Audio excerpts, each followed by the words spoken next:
sadar gue tuh akhir-akhir ini lagi sering banget nail art. Cuma hari ini gue harus hapus nail art gue karena gue udah selesai dapet. Tapi bukan itu yang mau gue ceritain. Gue mau ceritain pengalaman gue nail art. Siang hari yang cerah gue pergi nail art nih di tempat yang emang sebelumnya gue nail art di situ juga. Jadi ini kedua kalinya gue kesana. Pas nyampe ternyata gue ditanganinnya berbeda mbak-mbaknya. Jadi yang nail art gue kemarin tuh bukan mbaknya lagi. Yaudah dong, pas lagi dikerjain tangan gue ditanya-tanya sama mbaknya, udah pernah kesini belum, tahu ini dari mana, terus kemarin nail artnya kayak gimana dan segala macem.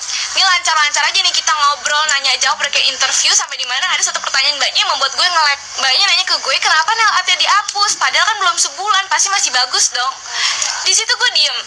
Gue mikir nih mbaknya emang nggak nyadar atau emang cuma mau basa-basi aja nanya ke gue. Kenapa? Karena kan jelas-jelas gue pakai kerudung. Kayak, ya kenapa gue hapus? Karena gue udah selesai head dong.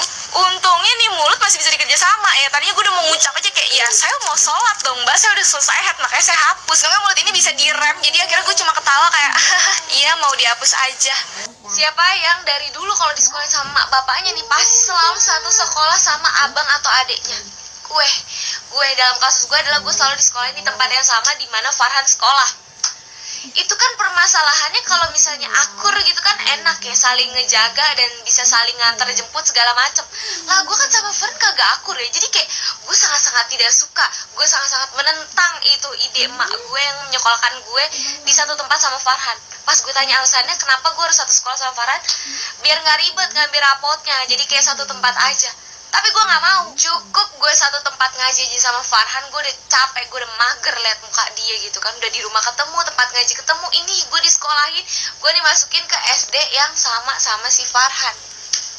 Udah ketemu mulu tiap hari itu kan. Terus sampailah dimana gue kelas 5 SD, dimana gue beda 2 tahun sama Farhan. Pas gue kelas 5 SD, naik ke kelas 5 SD, Farhan naik ke 1 SMP gitu kan.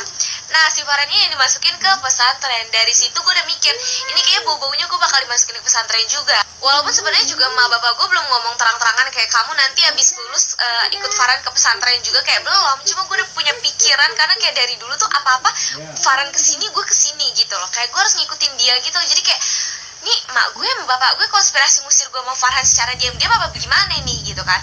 Cuma pas kelas 5 SD itu gue udah berpikiran kayak gitu dan gue berat hati banget, gue gak mau banget masuk pesantren, jujur li gitu. Kayak ih apa banget sih pesantren gitu, gue gak mau. Gue bahkan udah bertekad gue harus mendapatkan nem bagus agar gue bisa masuk SMP negeri yang gue inginkan. Pada saat itu gue pengen banget masuk SMP 98 yang ada di deket rumah gue. Tapi di pertengahan waktu gue kelas 6 SD, ini udah masuk kelas 6 SD, dan by the way gue SD itu gue gak pakai kerudung kan. Jadi kayak pas di pertengahan kelas 6 SD gue tuh jadi ada niatan, ini